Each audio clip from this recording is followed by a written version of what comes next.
state STEM competition. Let's go.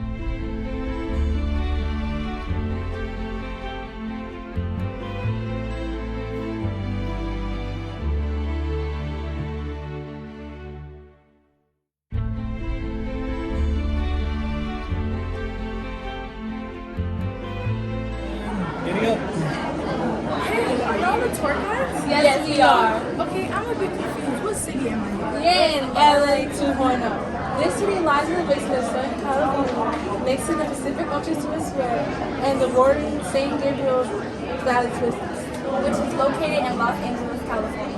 Wow, this border looks so cool in person. If I'm not mistaken, it's a dome, right? Yes, you are correct. The dome serves as a buffer between the outside and the city. The greatest feature of the dome is that it's made of water, and it's programmed to filter out carbon and fine particulate matter from the wildfires. With all these wildfires, I kind of feel unsafe. Are you sure the dome will be able to work? Yes, I completely understand your concern, but if there's ever a defect in the dome, we have on-site engineers that are always on standby. They do routine checkups, and if there's ever an emergency, they are alerted immediately. Also, we have evacuation plans that all of our citizens are on. So the engineers do dangerous jobs. How will they protect themselves? Don't worry, engineers wear very special gear to protect themselves. For example, they wear equipment like respiratory masks, fire-resistant shirts, heat-resistant pants, leather boots, gloves, and they carry a bag that has all their necessities like food, sleeping bags, and all the special tools. Okay, so the dome cleans all the bad air out and leaves the good air inside. How do y'all continue to keep the clean air inside the dome? First off, LA 2.0 uses clean energy like hydroelectricity and energy from the wind. And also, it reduces carbon, and it's a better alternative to carbon fuels. Also, vehicles in the city use bioelectricity, and it means that it's plant-based. And don't forget that all citizens are required to recycle. Neat. I read online that y'all have a special education system. Ooh, looks like you've done your research. We have a K-12 program, which means that we teach kindergarten through 12th grade, and we strive to keep our students in an enhanced learning environment. When our students graduate, they can graduate to higher education or start one of our many careers. You know, education is the backbone of our nation. And because of our good education system, we have many job opportunities. For instance, most citizens can either run their business entrepreneurs, some are environmental workers, others pursue career in firefighting, criminal justice, education, retail, city cleaning, agriculture, and many more. What other city services do you have besides free education? We have city services like free health care, transportation, taxi services, and court services. But didn't you say earlier that all the citizens are required to recycle? How do you know that they will? That is the least of our worries. All of our citizens will be fined $5,000 if they don't recycle scheduled. Also, we have a recycle trash bin embedded in every home, hotel, and apartment in the city. Every Friday, the trash is put into the tube and it's guided to the center of LA 2.0 to our recycling center. You guys mentioned earlier that most of the city is powered by water. Where do y'all get the water from? Well, most of our water, all of our comes from the city. The city has underground pipes, and these underground pipes are all connected to all the buildings inside the city. And all the water is processed and cleaned and turned into hydroelectricity inside our water system. There, it is recycled and used for many things inside the city. How do you know that a fire will start in the dome? And what would the firefighters do? That is very unlikely because our dome is made out of hydroelectricity, which means it is made out of water. fact that water has a high specific heat capacity. This means that it can absorb a lot of heat without increasing its own temperature. It's an impossible case that LA 2.0 can catch on fire. I made it to the here. Can you talk to me about the house? Yes, of course. In this city, there are various house types that fit each city's lifestyle and theme. Includes apartments, condos, family houses, ranches, elderly homes, farm homes. These houses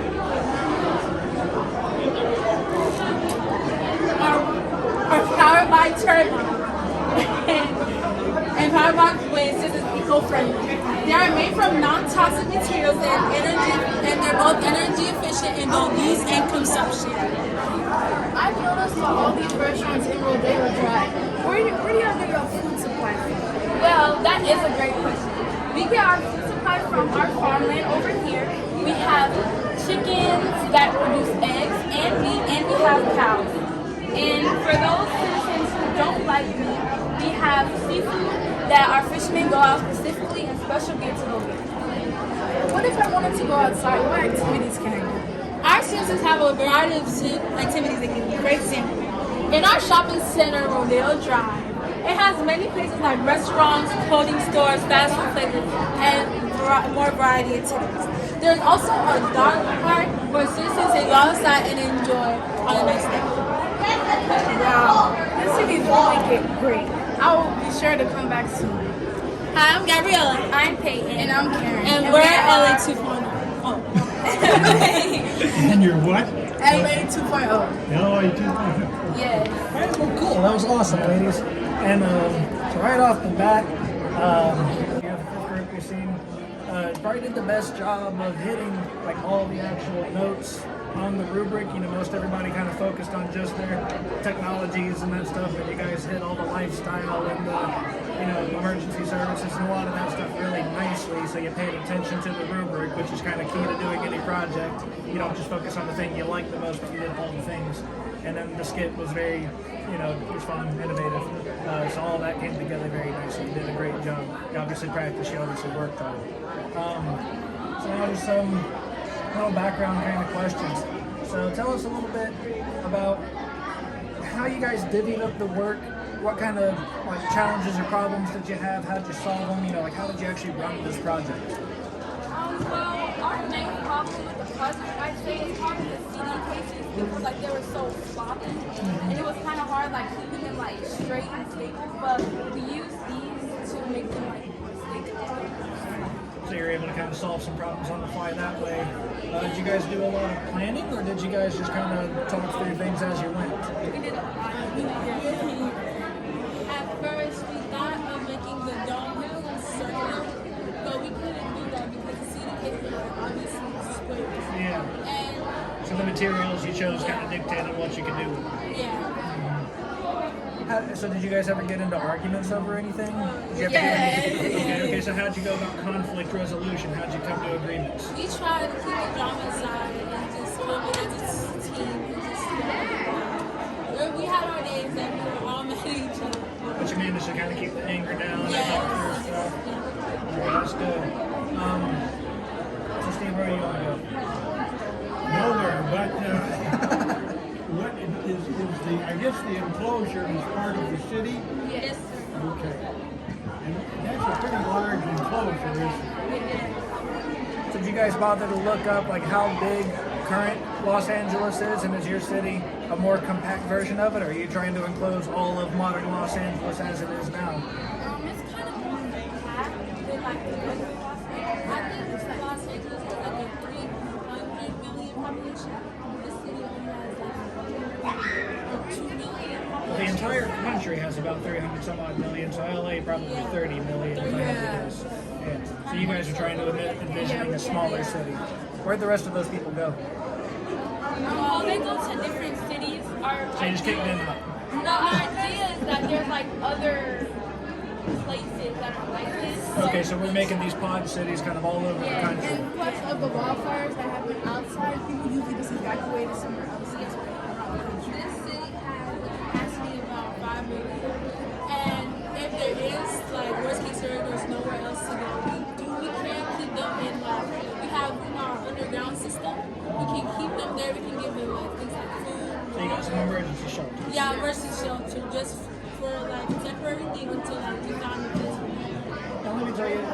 ask you, at some points you mentioned air pollution, which a lot of other groups didn't talk about as much because it's interesting. Not all problems are climate problems. There are some problems that are more distinct, like air pollution, that are, their own issue. Do you guys know, when in your research, did you find out why LA in particular has a pollution problem for the air compared to other cities? It's because, of course, the wildfires hit, but it's also because of car emissions and factory greenhouse gases.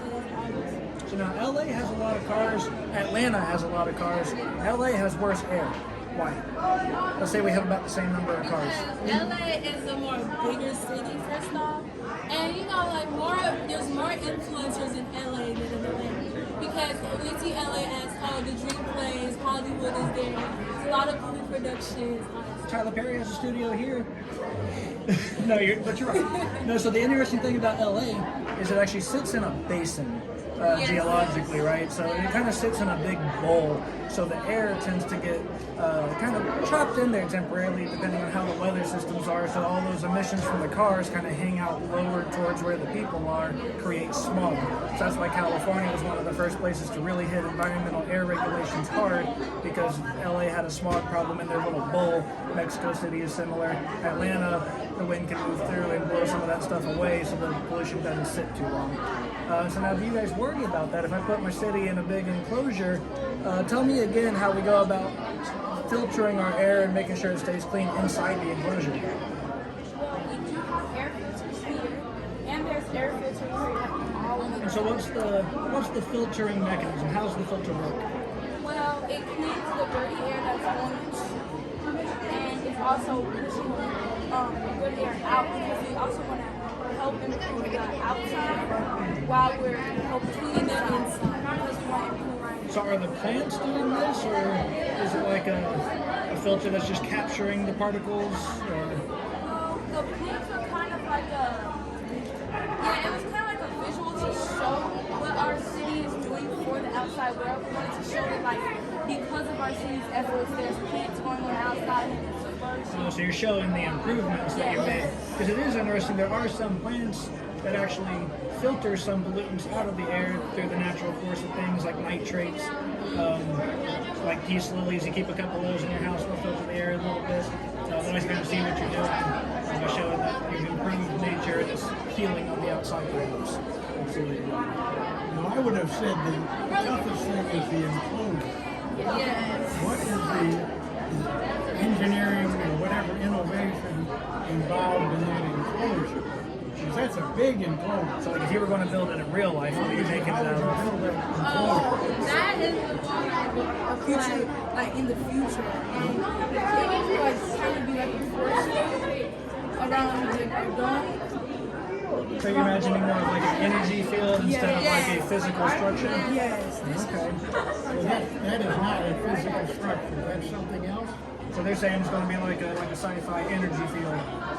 If it was made in real life. If it was made in the future, they're thinking 100 years in advance. Yes, 100 or plus years in advance. I'm sorry, I still don't understand. Sure. It looks like an enclosure. You're saying that enclosure is not physical. Yes, sir. It is or is not It's physical. not physical. How is the enclosure enforced? How do you make that enclosure? It's hydroelectricity. We combine different elements, and we will combine different elements and it will eventually. So you're saying it is going to rely on some technological advancements. There's a pretty significant technological advancement It's kind of in order to create that artificial enclosure. yes. Now talk to me a bit. I think you said that I'm getting a lot of my water with underground pipes. Is it pulling water from the ocean to give everybody their drinking water? All right, so how are we going about getting all that salt out of the ocean water? Well, it's filtering. And we have a water facility right here too that can also filter out the salt. And of course, we can also use those salts for other things in our city. Salt for food. So you're using the salt as a resource. Yes. Well, the big difference here, let me see, the other big difference is other than enclosure. Is that the main difference between between now and 200 years from now or 100 years from now? Is the enclosure, is that the main difference? Yeah. So like all the buildings and people's lifestyle day to day, like if I went to this city in 100 years, do all the buildings and technology kind of look the same, or are there other technology changes? That will have been for 100 years, but our main focus for our project Is the enclosure? yes. And we just have to imagine how that enclosure is put into place, right? Because it's 100 years from now, we have a technology that we don't have now. Yes. Okay. So what other kind of technologies do you think will be there in the future, whether it's based on environmental problems or not? What do you think those people have that we don't have now? What are you imagining for these people's lifestyles? Are they driving cars in that city still? Don't always do, but we fuel our cars with biofuels. Because I think that from a regular petroleum, and now cars and electric cars. Electric cars go with more different, and they're going to charge faster, last longer. So biofuels, so are we saying biofuels and electric cars or mix? Only biofuels. So biofuels kind of like gasoline, right? Which is made out of plants. So maybe there's some sort of factory that turns that plant into ethanol. So how can we like that better than electricity? Why'd you choose that? It's just help the environment. It's more beneficial to the environment than electric cars. Which, I mean, electric cars, they can be good in some way, but don't get me wrong, electric cars because they can. So what do you think the trade-offs are between the two technologies, biofuel or electricity? What are the pros and cons of each? It helps the earth.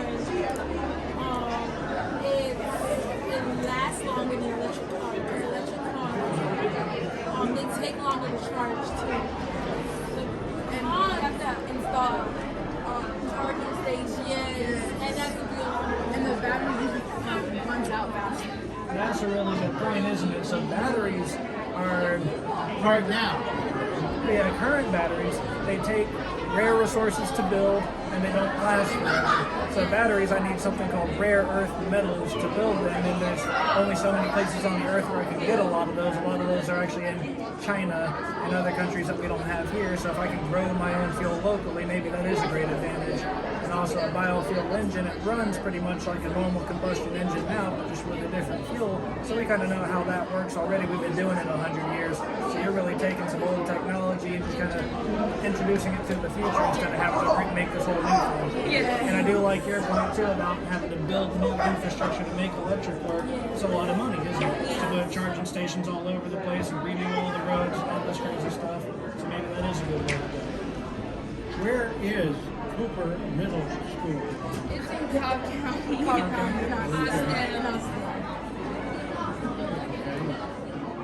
how we doing on time. I got one more minute. So you got two engineers sitting here. Do you ladies have any questions about any of the stuff that you learned while researching this project? Where do you think, where's your curiosity going to take you if you keep researching on this stuff? Well, we can learn about other environmental, like, harmful things to the environment,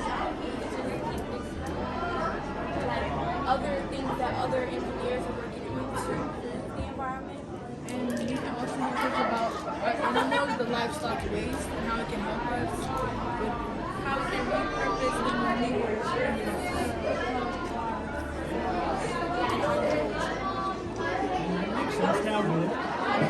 I think the most inventive thing about this is this sort of artificial control. I wish I had a good idea how you would do it. I mean, it's probably a good idea. It's just a question of how in the world does one put up an artificial enclosure? Now let me ask you, would you want to live in a bubble? Would you enjoy living in a bubble city? I mean, if it had the fun and entertainment that our city has. As long as I got Netflix, I'm good. Like a couple movie theaters and other Now, in your real lives, do you think any of you are going to consider engineering as a field after you research this? Do you have more interest in it than you did before? Or what are you guys going to do when you grow up? I either want to be a rheumatologist or I either want to be a rheumatologist or do something in cybersecurity and networking. So, cybersecurity, they can kind of go hand in hand with this. You got to keep people from hacking your city. Yes, so I can prevent hackers from coming to cities. Because a Russian hacker could shut down your force field. Yes. That's no good. And I can write code for how the enclosure is going to work. Perfect. What about you? What do you do when you grow up? I either want to be an anesthesiologist or a dermatologist. Makes really good money, both of those. But you got to get really good anesthesiologists. Dermatology, you got to get like the best test scores in the medical classes because it's one of the most competitive. It has the best working hours and the best salaries. So if you want that one, you got to be getting like hundreds of all the tests and kind of you got to be starting that process now. It's competitive. What are you doing? I want to be a medical laboratory scientist or do something else. Like a radiologist or something like that, medical technician. Very cool. Very cool. Well, great. So I think that brings us right up to our kind of allotted time with you. And again, I want to say I think you guys did an awesome sauce job with your presentation. Everything was very well delivered, well spoken, well prepared. And your presentation presence was better than a lot of the groups. Good posture, good eye contact, good vocalization. I think it was very good, but I think you ought to think about it. I wish I had an idea as to how you build that enclosure. Because that's a real challenge, but 100 years from now it might be reasonable. Yes. So right now, we don't have the technology. Or maybe it has to be a physical enclosure with some novel materials. Or something. Okay. So Thank you, girl. well, thank you so much. And we're going to go work on our scoring, and I hope you guys have good luck in the competition. Thank you. Thank you. I really appreciate it. Good job, ladies.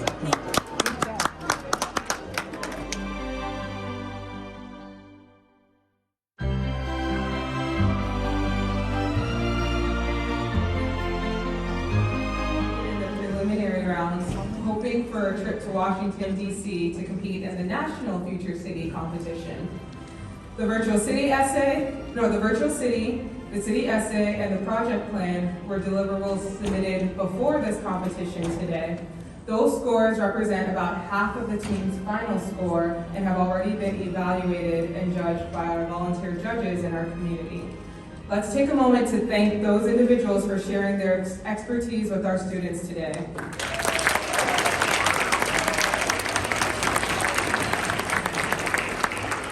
We have judges from schools, businesses, and communities that work every day to make our future cities a better place to live. Thank you to our judges from T2 Utility Engineers, Heath and Linebeck, Practical Design Partners, KCI, Michael Baker International, Trans Systems, HNTV, Rohatbox Construction Control Services, the City of Peachtree Corners, Axis Infrastructure, Arcadis, the Georgia Department of Transportation, Hazen and Sawyer, Nova, Georgia Institute of Technology, CHA Consulting, Moffitt and Nichol, Paulding County, Jacobs, and Mead and Hunt. We appreciate all our judges for taking the time to make this event a success. Today, preliminary judges scored the models and presentations. Model presentation scores were added to the scores from earlier submittals to determine the top 3 finalists. These 3 finalists will present their oral presentations and physical models to our panel of distinguished round judges to determine our regional winner. Josh and I have the envelopes with the names of the top 3 finalists.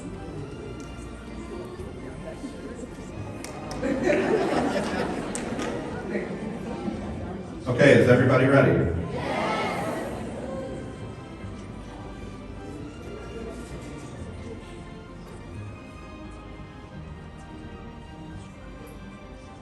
All right. Our first finalist is from the Fulton Science Academy, and that is Pythons.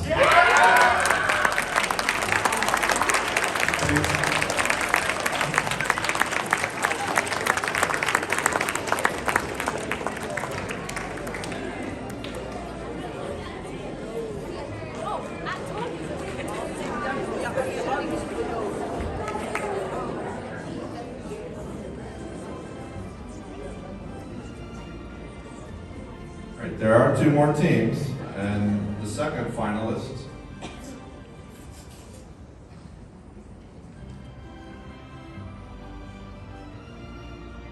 from Cooper Middle School STEM, LA 2.0.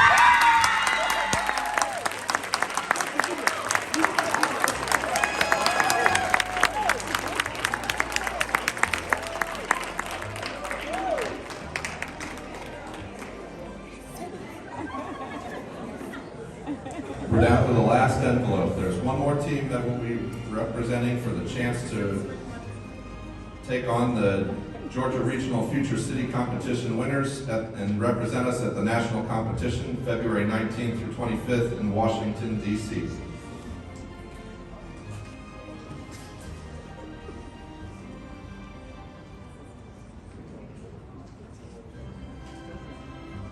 From Springmont Montessori School, Chihoko.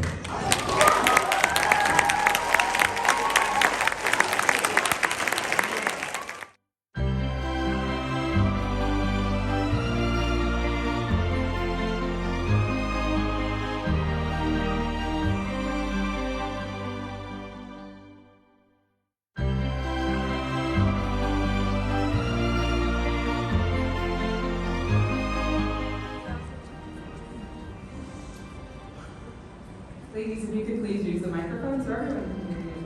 We're all excited to hear about your project. We're doing the skate, y'all. Okay. Here's the mic. Here's the mic. Hey, are you guys tour guides? Yes, we are. Okay, I'm a bit confused. What city are we in? You're in LA 2.0. Whoa, this looks really cool in person. If I'm not mistaken, it's a dome, right? Yes, you're correct. The dome serves as a buffer between the city and the outside. The greatest feature of the dome is that it's made of water and that it's programmed to filter all the carbon and fine particulate matter that comes from wildfires. With all these wildfires, I'm kind of feeling unsafe. You sure the dome will be able to hold? Yes, I understand your concerns, but if there's ever a defect in the dome, we always have on-site engineers and on standby. These engineers also do routine checkups on the dome and are alerted if there's any minor issues. We also have evacuation plans that all of our citizens are aware of. So the engineers have dangerous jobs. How will they protect themselves? Oh, don't you worry. The engineers wear very special gears to protect themselves. Like, for example, they wear respirator masks, fire-resistant shirts, heat restraint pants, leather boots, gloves, and they also have bags that come with all the necessities like food, water, and all the supplies. Okay, so the dome cleans all the bad air and leaves the good air inside, but how do y'all keep the clean air inside? First off, LA 2.0 uses clean energy like hydroelectricity and wind energy because it reduces carbon and it's a better alternative to carbon fuels. Also, all vehicles in the city use biofuels, which is made of plants. Don't forget, all citizens are required to recycle. Neat. I read online that y'all have a special education system. Ooh, looks like you've done your research.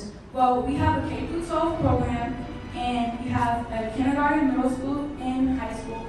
And when the citizens graduate, they move on to higher education. You know, education is the backbone of our nation, and because of our good education, we have many job opportunities. For instance, most citizens in the city are entrepreneurs, meaning that they run their own business. Some are environmental workers. Others pursue career in healthcare, criminal justice, firefighting, retail, etc. What other city services do y'all have besides a free education? We have city services like free healthcare, bus transportation, taxi service, and court services. But earlier, y'all said the citizens were required to recycle. How do you know they will? That is the least of our worries. Our citizens will be fined $5,000 if they do not follow our recycling routine. Every Friday, there's going to be trash Well, there was trash chutes embedded in each home, apartment, and hotel. It will be distributed underground to the recycling center in Central LA 2.0 every Friday. You guys mentioned earlier that most of the cities are powered by water. Where does the water come from? Well, we get our water from the ocean and there's underground pipes, and these pipes are connected to all the buildings in LA 2.0. And the water is processed in our water facility, and there it is used for different things in the city, and that's where it's recycled. How do you know a fire won't start in the dome? And what would firefighters do about it? This is unlikely because our force field or dome is made of hydroelectricity. And the fact that water has a high specific heat capacity. This means it absorbs a lot of heat without changing its own temperature. It's an impossible case that LM 2.0 will catch on fire. Shoot, I may consider living here. Can y'all talk to me about the housing? Yes, of course. In this city, there are various housing options that fit each citizen's lifestyle and income, including apartments, condos, estates, townhouses, family houses, and farmhouses. These houses are powered by wind. These houses are powered by wind since it's eco-friendly. They are made from non-toxic materials and are energy efficient in both use and consumption. I've researched about all the restaurants in Rodeo Drive, but I have a question. Where do y'all get the food supply from? If you look here, we have farm animals that we use for meat and we have chickens that provide eggs and meat. And also, for the citizens that don't like meat or would prefer a seafood option, we have specific fishermen that go out and fish and then we serve them to our guests. What if I wanted to go outside? What activities can I do? Our citizens have a variety of activities that they can do. For example, in our shopping center, Rodeo Drive, it has places like restaurants, clothing stores, fast food places, and other fun activities. There's also a dog park that you can go to on a nice day. Wow, this city is great. I'll be sure to come back soon. Hey, I'm Gabriella. I'm Peyton. I'm Karen. And we are LA 2.0.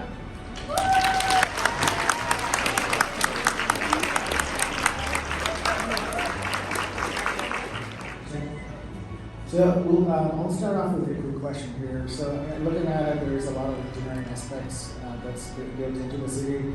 Can you talk a little bit about what kind of engineers will be involved in some of this, or how it's designed?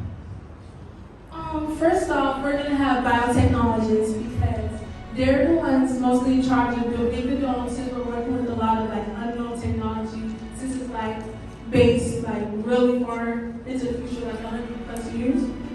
And another type of engineer we're working with is, I think they're called architecture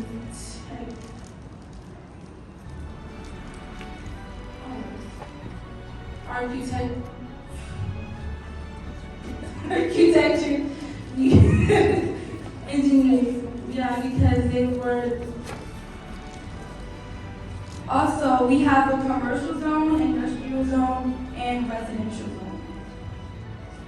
We work with a lot of agricultural farmers because they're the ones that help us with what foods they think is going to be best for us, because our food supply is kind of limited since we're in this this restricted space. So, and of course, our weather pattern is going to be different because the weather isn't going to be the same in 100 so years. It's all this climate change issue, right? So, our food supply may vary, and we may choose tougher foods because tougher foods that grow in harsh situations, so the people can have a lot more food to go around. Okay, thank you, ladies. You put a lot of work into this. I know that takes a lot of teamwork. So I was wondering how you divided up the roles and responsibilities for coming up with your model and presentation, and what those roles were. So in our projects, we had specific roles like building the buildings, working on the dome, and other parts of like the base and stuff like that. So Gabriella made she worked a lot on the essay and like the deliverables and stuff like that. And Karen, I worked a lot on the presentation and about what I'm going to say about. She was the one that actually came up with the idea of the tour guide and her problem stuff. And like Pia said, I worked on this board. I worked on writing, a lot of the writing stuff. Peyton was the one that did mostly all of this. She was the one that zoned the city and figured out where each unit was supposed to go. Like, for example, our jail was supposed to be next to the school. And Peyton was like, well, that's going to be unsafe, so we had to move it closer to a police station. Thank you. Regarding your police station near the school and other items of the relationship between all of the different uses, what is your biggest concern for the city?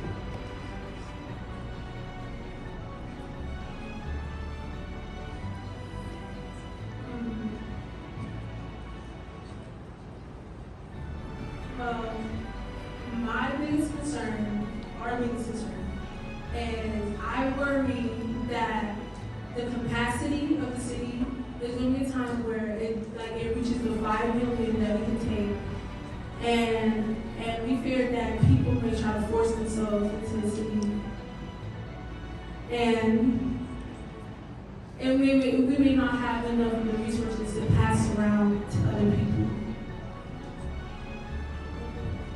my worries, and that I've heard a lot of from other people and teachers and stuff like that, that the dome would catch on fire, and that's what a lot of people have asked about. But like you said, the dome is good at water.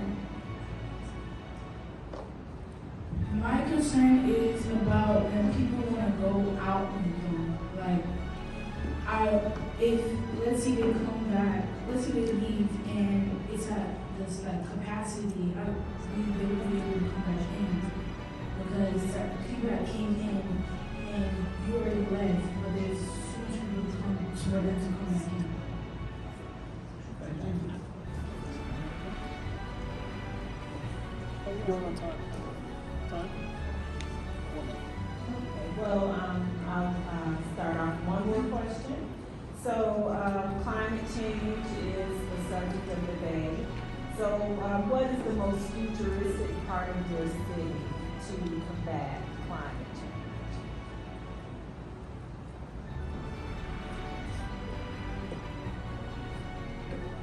The biggest climate change impact of our city is our force field. About water because it's the most futuristic thing in our city that most people they don't understand yet. So I feel like that would be the most futuristic thing in our city. And plus, we can't really it's because people won't really understand because it's not right now we don't have the futuristic materials to make the food, so people won't really understand. But I'm trying to say people don't understand it because we don't ask for right now, we don't have the knowledge. Maybe Elon Musk but other than that, we wouldn't know what type of materials, or let's say 30 years from now we could have found a material from the moon, and that material from the moon could be used to build the dome, of course, or we discover a new element, or we find anything else. So we never know. That's just pass our knowledge. So kind of following up on the question regarding futuristic innovation in your city, what do you think, you said it's what do you think some of the risks or trade-off? Repeat that question. What do you think are some of the risks and trade-offs for I have worked on that part as a second term. Some, like we said before, some of the risks, which is weird, it may be weird, but it can happen, is that the dome might malfunction and we would have to send the engineers in. So for a trade-off for that is that we send them in suits, geared up, and like I said before, their suits are the respirator masks, the viruses, the heat shirt, the heat resistant pants, leather boots, and all that stuff.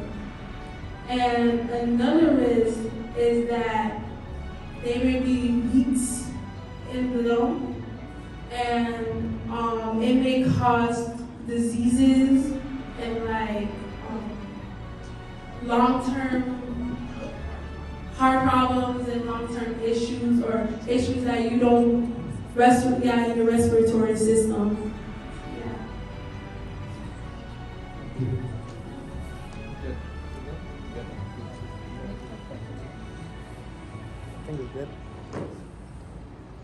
I think that's it for our first presentation. Please give us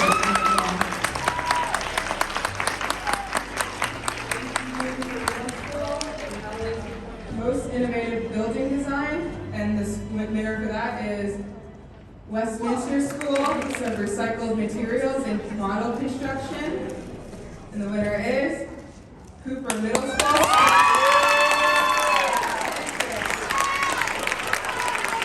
Award our 5 special awards.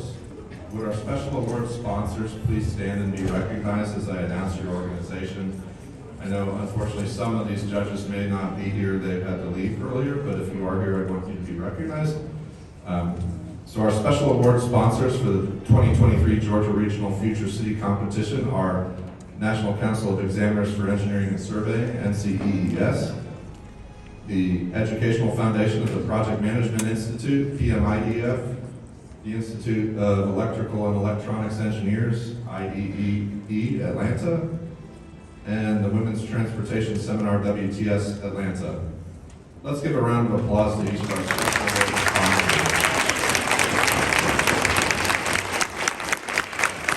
For the school and the coveted trip to Washington, D.C. to compete in the national finals in February for the official presenting team members.